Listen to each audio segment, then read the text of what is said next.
कृष्ण कभी निष्ठुर नहीं होते। गोपियों के ऊपर रसधार की वर्षा करने वाले, उस आनंद के रस की वर्षा करने वाले निष्ठुर कैसे हो सकते हैं? लेकिन अन्याय के प्रति निष्ठुर होते हैं, याद रखना।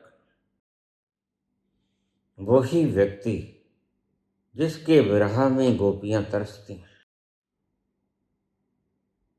गोकुल तरसता है जब छोड़कर जाते हैं कृष्ण, रोता है सारा गोकुल, नगरी रोती है वृंदावन।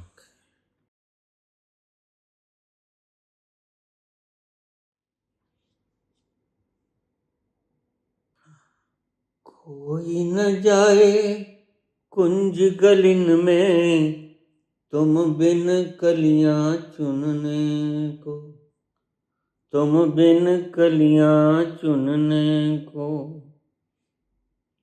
तरस रहे हैं। ओ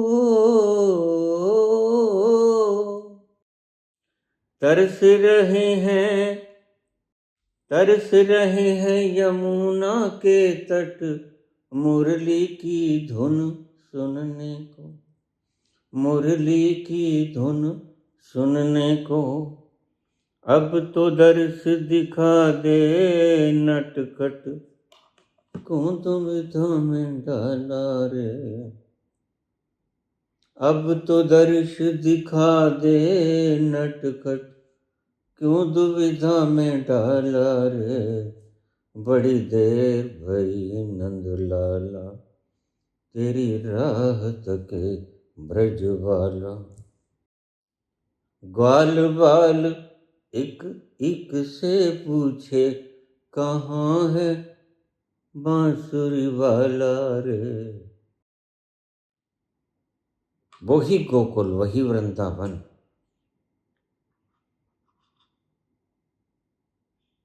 जिसको छोड़कर जाते हैं कृष्ण।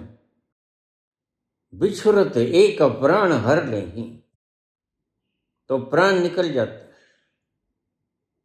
गोकुल के, वृंदावन के प्राण निकल जाते हैं, साथ में प्राण लेकर। कैसा रस निधि वन में बरसाते हैं कृष्ण, क्या तुम सोच सकते हो? यह व्यक्ति कभी 40 लाख लोगों का बेहिचक कत्ल करवा दे? नहीं, तुम सोच नहीं सकते, लेकिन वो करते हैं। वो अपना चक्र चलाते हैं भीतर, जैसे मैंने चलाया।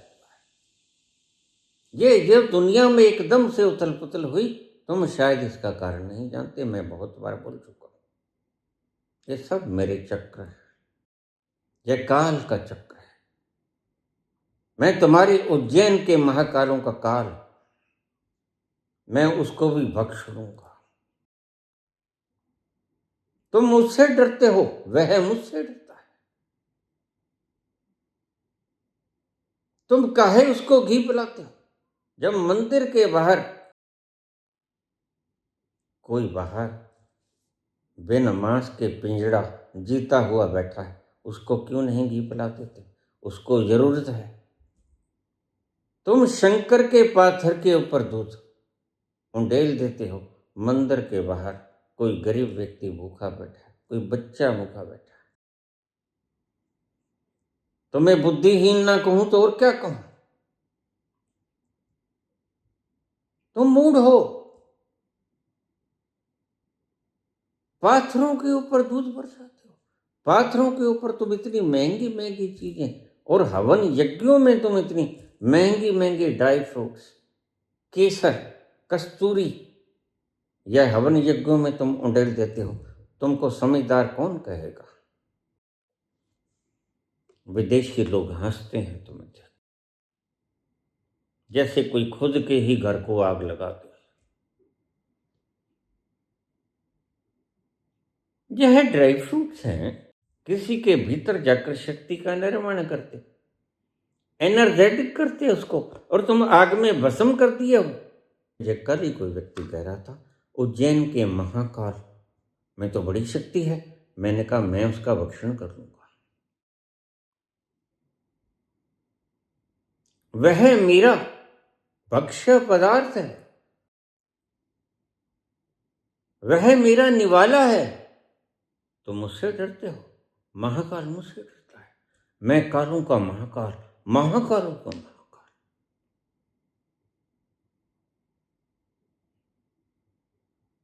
मेरा अस्तित्व ऐसा कि तुम्हारी क्षुद्र बुद्धि में समाता नहीं। तुम गागरों से मेरा परिमाण लेने की चेष्टा करोगे, चूक जाओगे। यही तो कर रहे हैं आचार्य। बुद्धियों से ये तीन तल होते हैं। बुद्धि का तल, जो बुद्धि के तल पर होगा वह सूचनाओं को ही अपना सर्व मानेगा। बस यही है सब। जबकि परमात्मा की सृष्टि में इतना कोई व्यक्ति कह नहीं सकता कि बस इतना ही है। उसके बाद दूसरा तल होता है हृदय का। जब हृदय में व्यक्ति उतरता है तो उसके भीतर प्रेम का संचार होता है। इसे ही कहते हैं कबीर जा घट प्रेम न संचरै, सो घट जान मसान, जैसे खाल लोहार की सांस ले तबे न प्राण। जिसके हृदय में प्रेम का संचय नहीं होता, संचार नहीं होता, वह तो शमशान की तरह मृत है। जैसे लोहार की खाल होती, सांस लेती है छोड़ती, लेकिन उसमें प्राण नहीं होते। जा घट प्रेम न संचरै, सो घट जान मसान, जैसे खाल लोहार की सांस ले तबे न प्राण। पहली बुद्धि, ये आचार्य तुम्हारे सर बुद्धि के तल पर होते हैं। इनके पास जितनी सूचनाएं हैं वो किसी अन्य साधारण व्यक्ति के पास नहीं होती। इसलिए मैं कहता हूं अगर शिक्षा मंत्री बनाना है तो इन्हें बनाओ, क्योंकि सूचनाएं इनके पास जितनी हैं आम मानव साधारण जन के पास नहीं है। यह सब जानते हैं, पढ़ा सब जानते हैं। भूगोल पूछ लो, साइंस पूछ लो, केमिस्ट्री पूछ लो, जियोलॉजी पूछ लो, बायोलॉजी पूछ लो, फिजियोलॉजी पूछ लो, सब बताते हैं तुम्हें। लेकिन जब इनसे बात की जाएगी अपने अंतस की तो यह चुप्पी साध लेंगे। इसलिए मैं कहा करता हूं, देखिए सर, तुम कहीं अजामिल की कथा मत कहना शुरू कर देना, क्योंकि अजामिल की कथा भीतर जाके वांची जाती है और उस भीतर का तुम्हें कुछ पता नहीं। और तीसरा तल है पहला बुद्धि का, दूसरा हृदय का। जब हृदय के तल पर कोई कवि पहुंचता है तो उसके भीतर कविता जन्म लेती है। इसलिए अपने आप को कभी महंगा कवि, सस्ता कवि मत कहते। यह परमात्मा की दरगाह से आया, तुम्हारा इसमें कुछ भी नहीं। बाबा नानक के ऊपर कविता उतरी, जप जी बाबा कहते हैं जिस ए लिखे तिसे शरणा, जिब फुरमाए तिब तिब पा। जो लिख रहा है उसकी उपज नहीं है, यह तो गगन मंडल से उतरा हुआ द्रव है। और जैसे जैसे वह उंडेलता है वैसे वैसे मैं लिख रहा हूं। तुम महंगे कवि कैसे हो गए? माटी के पुतले हो, आज हो कल खंड जाओगे। इतना गुमान मत किया करो। तीसरा तल है वही जिसकी मैं बात करता हूं, स्वयं का तल, जिसे कृष्ण कहते हैं अर्जुन तू स्थिति प्रज्ञ हो जा। प्रज्ञा पहला बुद्धि, उसमें संग्रहित होती हैं सूचना। दूसरा हृदय, उसमें संग्रहित होता है प्रेम। तीसरा प्रज्ञा, तू स्थिति प्रज्ञा हो जा, उसमें स्थित हो जा, अपनी प्रज्ञा में स्थित हो जा, अपनी समझ में स्थित हो जा। मुझे लोग पूछ लेते हैं, बाबा फिर से समझाना, हमें समझ नहीं आया। मैं कहता हूं तुम्हें समझ आएगा भी नहीं, तुम्हें समझ आएगा भी नहीं, इसे भी समझ नहीं आएगा। समझने के लिए समझ में उतरना होगा, और प्रज्ञा ही समझ है। तीसरा तल है प्रज्ञा का। अगर समझना चाहते हो तो वहां उतर जाओ। ना इसकी समझ में आएगा, ना इसकी समझ में आएगा, समझ आएगा प्रज्ञा की समझ में। और प्रज्ञा तीसरा तल है और आखिरी तल है। जब तुम उस प्रज्ञा में स्थित हो जाते हो, जिसे कहते हैं कृष्ण पार्थ स्थिति प्रज्ञा हो जाए, तेरे सभी भ्रम, तेरे सभी संशय मिट जाएंगे, आलोक हो जाएगा, आनंद बरस जाएगा और बरस जाता है। जैसे ही भीतर उतरते हैं, कृष्ण शक्तिपात करते हैं। किन्हीं विशेष लम्हों में शक्तिपात होता है। रण क्षेत्र में खड़े हुए अर्जुन मोह से ग्रसित हो गए, कंप भी रहे हैं। कैसे शस्त्र उठाऊं? जिसने शस्त्र विद्या मुझे सिखाई, उसको कैसे मारूं उसी शस्त्र से? जिसकी गोदी में पला बैठा बड़ा हुआ, उसको कैसे मार दूं पितामह को?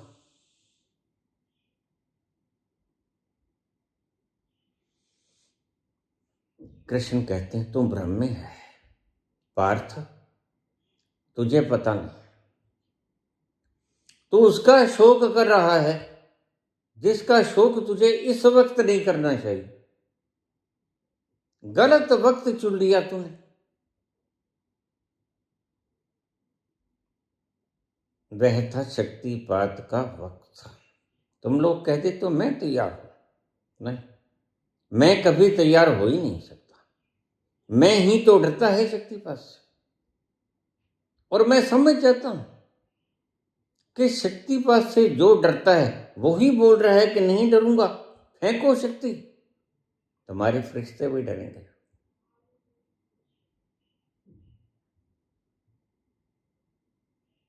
जब नरेंद्र जैसा महाबली, तुम्हें पता है नरेंद्र पहले ब्रह्म समाजी था, और ब्रह्म समाजी नास्तिक होते हैं। हर किसी से प्रश्न पूछता, और आखिर में एक बापू टक्कर गया, उससे पूछ बैठा परमात्मा है? उसने कहा है। जवाब भी उस व्यक्ति को दिया जाता है तुम्हारी मुमुक्षा देखकर, तुम्हारी पीपासा देखकर। ऐसे हम जवाब भी नहीं देते। और रामकृष्ण परमहंस तो कभी से देख रहे थे। जो संत आता है उससे ये प्रश्न पूछता है, क्या परमात्मा है? तुमने देखा है? मुझे दिखला सकते हो? यही 3 प्रश्न गिने चुने और चुप करे। रामकृष्ण कभी नहीं बोले, खुद निपटो। कभी किसी ने जवाब तो दिए, लेकिन जो आखिरी जवाब था, मुझे दिखला सकते हो, यहां चुप जाते। तो इतना तो समझ आ गया रामकृष्ण को, नरेंद्र है तो मुमुक्षु, नरेंद्र को प्यास तो लगी है। अन्यथा ऐसे प्रश्न बिना प्यास के उठते नहीं। एक दिन गलती से पहुंच गया रामकृष्ण के पास, नदिया के परले पार अपनी झोपड़ी में बैठे थे। गुस्से में गए, तैराक थे नरेंद्रनाथ। उस कोठड़ी को लात मारी, दरवाजा खुल गया। कपाट खुलने के बाद भीतर गए, मदहोशी में बैठे थे रामकृष्ण। नरेंद्रनाथ बोले परमात्मा है?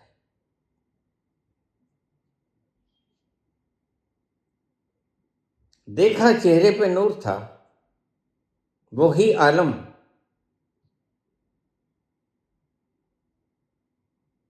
और वही गम, वही पिपासा, वही मुमुक्षा, और पूछने की त्वरा।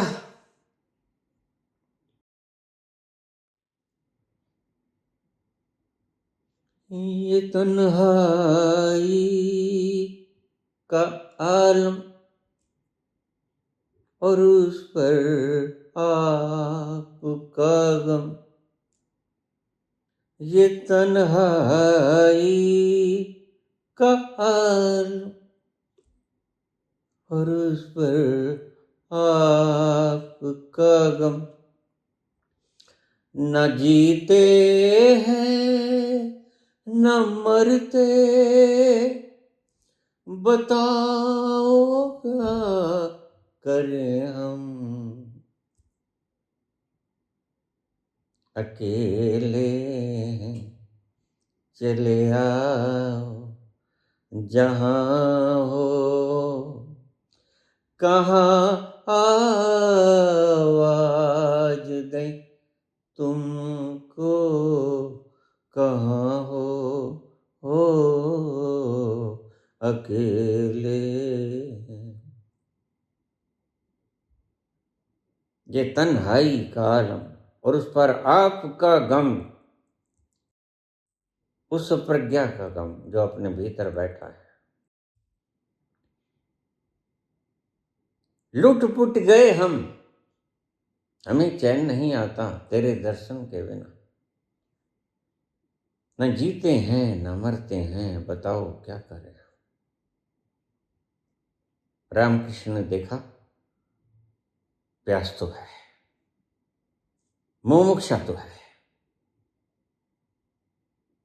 और सभी से पूछ रहा था, लेकिन बंदे गलत थे जिनसे पूछ रहा था। तुम भी पूछते हो, लोग नाम पकड़ा देते हैं, ये लो राधे राधे, ये लो पास, ये उल्टे सीधे हो जाओ, ये हठ योग करो, यह राजयोग करो। कुछ नहीं होगा किसी से, सब व्यापारी बैठे हैं, ठग है।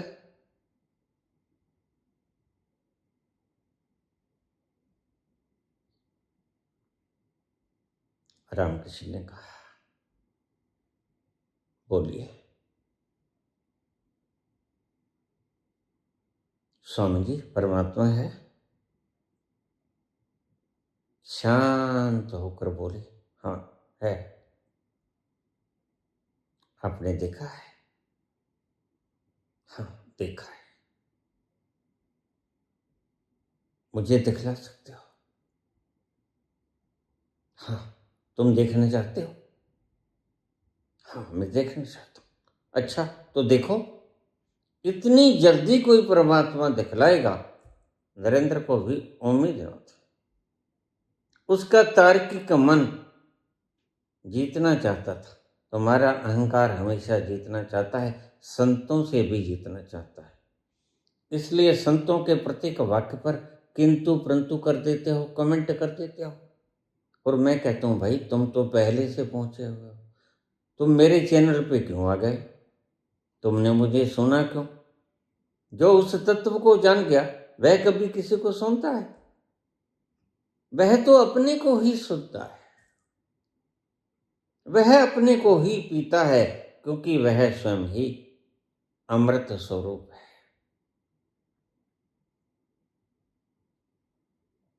हराना चाहता था, ब्रह्म समाजी था, साधना करता था।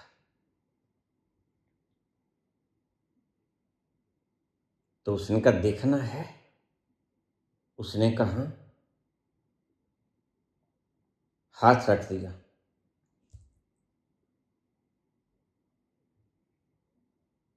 आसानी तरंगों से भरा हुआ रामकृष्ण परमहंस अभी अभी समाधि से निकले, और अभी अभी मुमुक्षुत्व को पाने वाला नरेंद्र नाथ सामने बैठा, तो अपना हाथ रख दिया। परम एनर्जेटिक, फुल ऑफ एनर्जी। जब झरना टूटा तो भीतर जाना शुरू हो गया, और एक तल ऐसा आया जहां जाकर छलांग लेनी होती है, वहां चूक गया, डर गया।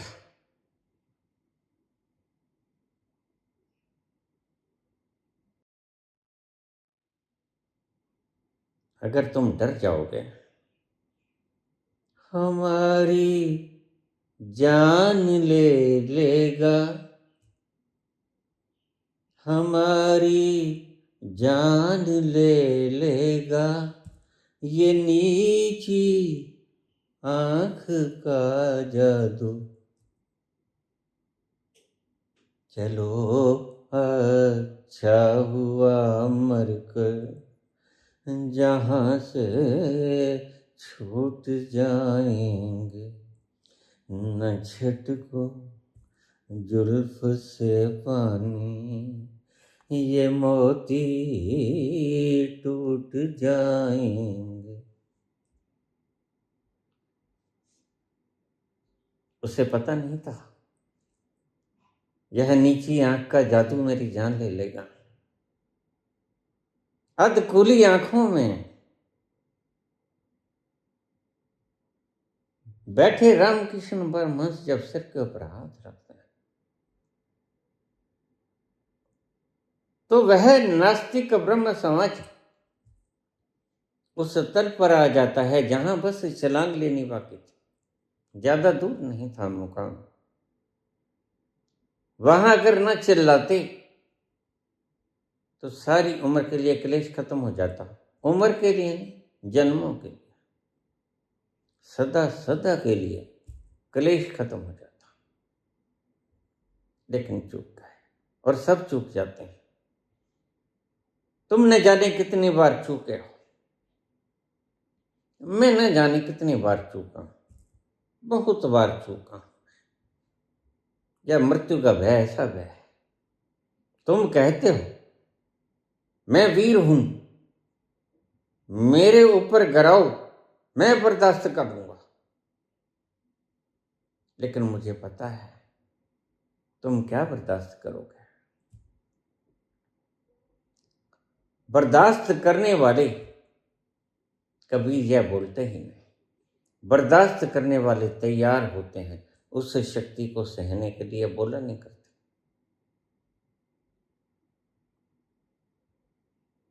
तो चिल्लाए, स्वामी जी मेरे माँ बाप भी हैं, परिवार भी है। और रामकृष्ण मुस्कुराए। रामकृष्ण ने हाथ उठा लिया।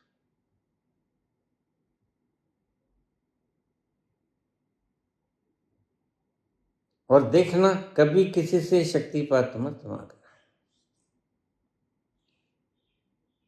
नीम हकीम खतराए जान, देने वाला तो पूरा था, मांगने वाला अधूरा था।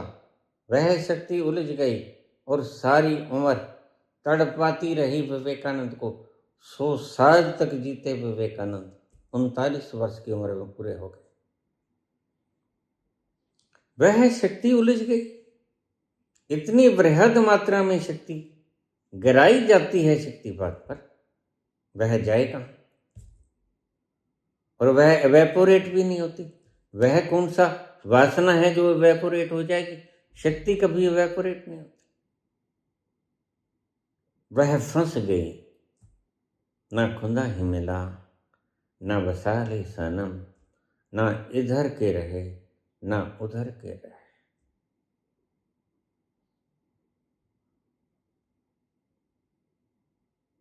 तो ऐसी गलती तुम कभी मत करना। जब तुम तैयार हो जाओगे तो तुम्हारा अंत बोलेगा अहंकार नहीं। अब इस बात को ठीक से सुन। जब तुम योग्य हो जाओगे, तुम्हारी खोपड़ी नहीं बोलेगी, खोपड़ी तो अहंकार है। तुम्हारा हृदय भी नहीं बोलेगा, तुम्हारा अस्तित्व बोलेगा आई एम रेडी। और गुरु भी देख लेगा, हाँ यह तैयार है शक्तिपात सहने के लिए। वह आधी अधूरी शक्ति न तो पची न बाहर एवेपोरेट हो सकती है। फंस गए विवेकानंद। सारी उम्र भटकते रहे, सारी उम्र भटकते रहे और मात्र 39 साल की अल्प आयु में प्राण त्याग दिया। फट गया उनका दिमाग, ब्रेन हैमरेज हो गया। तुम इसे मदारी का खेला मत समझना। किसी शक्तिपात की अंकाक्षा मत करना।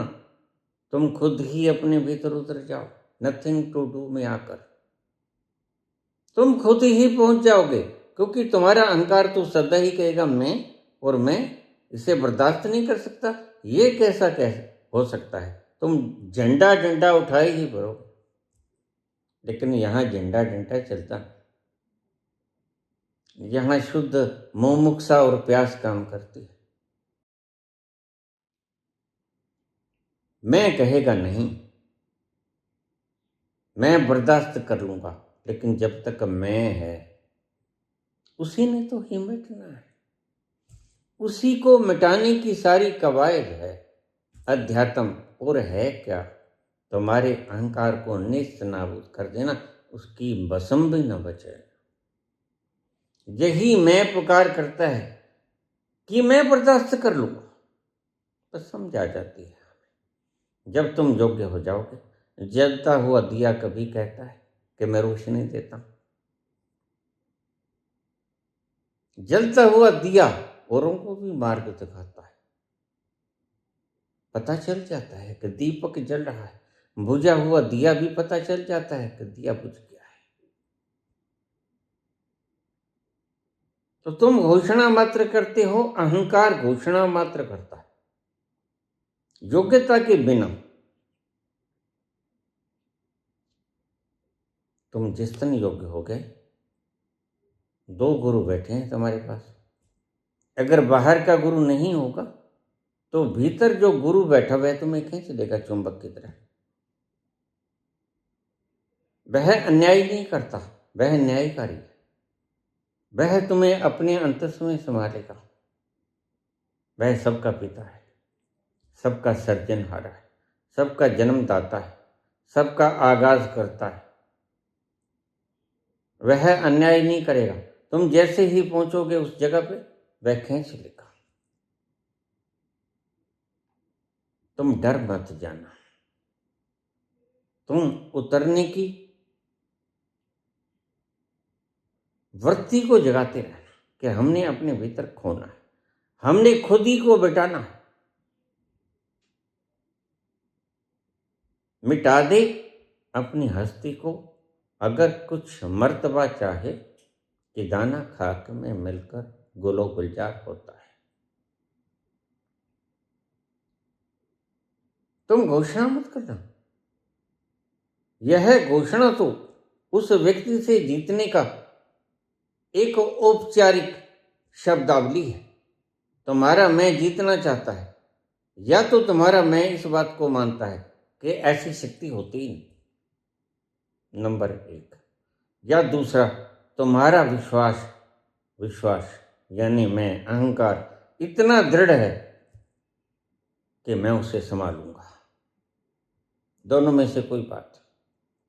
या तो तुम नास्तिक हो या तुम परम बुद्ध हो, ओवर कॉन्फिडेंट हो। और दोनों ही बातें यह बतलाने में सफिशिएंट हैं कि तुम योग्य नहीं हो। अपने अंतस में जाने के लिए योग्यता की जरूरत होती है, घोषणा की नहीं। तुम घोषणा करते हो बिना योग्यता के। जिस दिन तुम योग्य हो गए, 2 व्यक्ति हैं। बाहर का गुरु भी बैठा है, अगर वह पूरा पहुंचा हुआ है तो, और भीतर का गुरु तो सच्चा गुरु है,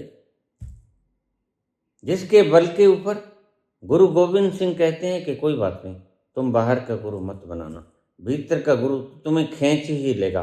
और बिल्कुल ठीक बात है, खींच लेता है। वह कोई किसी तरह की बद इंतजामी नहीं करता, वह अन्याय नहीं करता, वह परम न्यायकारी। वह तुम्हें कैंची ही लेगा। विवेकानंद सारी उम्र तड़पता रहा। वह जो उसने अनुभव किया था बड़ा प्यारा था, और उस अनुभव को फिर से पाने के लिए वो तरस गया।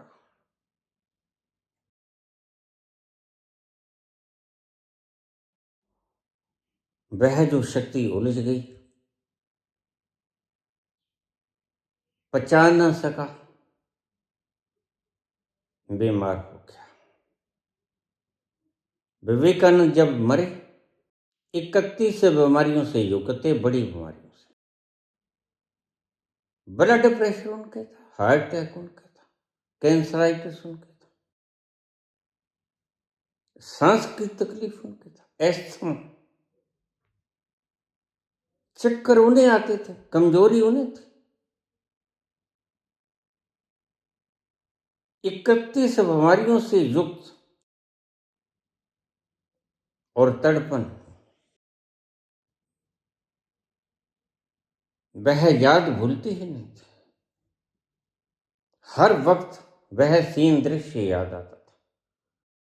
मैं जहां पहुंचा था उस वक्त, आज गुरुदेव तो नहीं है, लेकिन मैं उसी तल पर फिर से जाना चाहता हूं।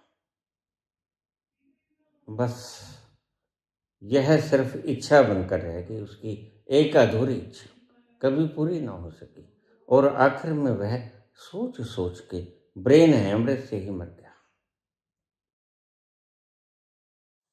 बदला तो ऐसा बदला वो रंग गुलस्तान,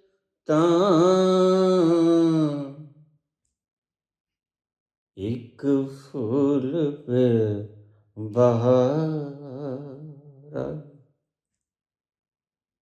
एक फूल पे खिजां,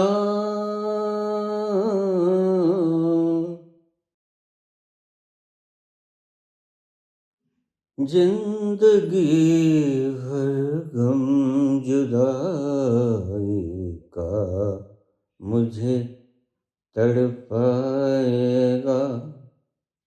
हाँ, जिंदगी भर गम जुदाई का मुझे तड़पाएगा। हर नया मौसम पुरानी याद लेकर आएगा। जिंदगी भर गम जुदाई का मुझे तड़पाएगा। उस फिजा की इंतजार करते करते विवेकानंद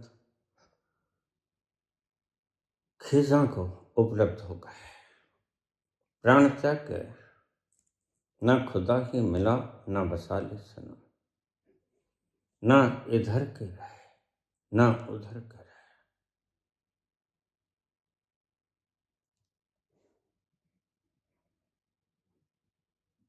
तुम अपने भीतर उतरो, किसी से उम्मीद मत करो।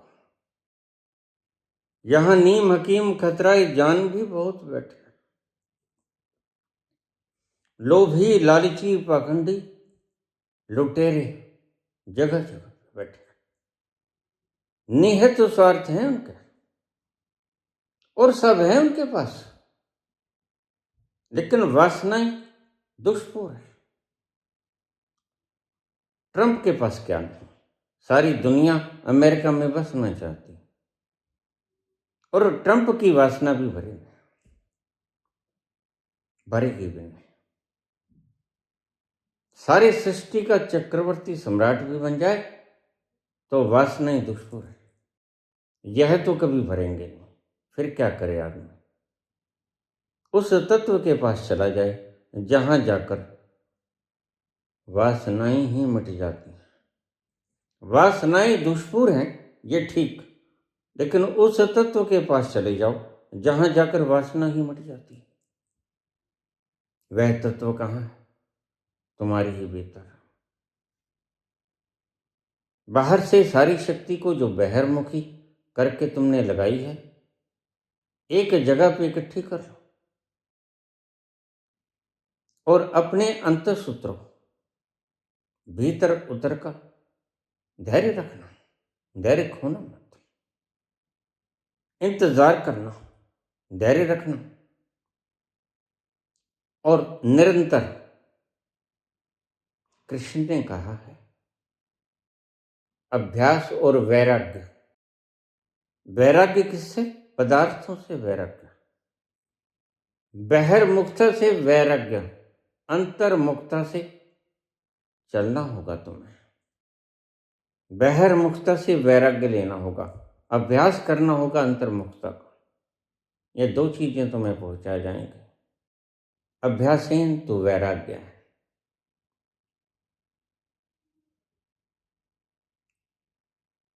घबरा मत जाना, धैर्य मत खो देना। यद्यपि मौके बड़े आएंगे, तुम कहोगे इतना देर अभी आया नहीं, तो धैर्य टूट मत जाए। धैर्य को खोने मत देना, धैर्य को बनाए रखना। एक दिन पाओगे तुम वहां पहुंच गए, जो वासनाएं दुष्पूर थीं वह वासनाएं बची हैं। जो प्रश्न तुम पूछना चाहते थे और उसका उत्तर नहीं था, तुम जानोगे कि प्रश्न ही खो गया। तो वहां पहुंचा, यही तुम्हारा ध्येय है, यही तुम्हारा अंतिम लक्ष्य है। श्री कृष्ण गोविंद हरे मुरारी, हे नाथ नारायण वासुदेव। श्री कृष्ण गोविंद हरे मुरारी, हे नाथ नारायण वासुदेव। पितु मात स्वामी सखा हमारे, पितु मात स्वामी सखा हमारे, हे नाथ नारायण वासुदेव। श्री कृष्ण गोविंद हरे मुरारी, हे नाथ नारायण वासुदेव।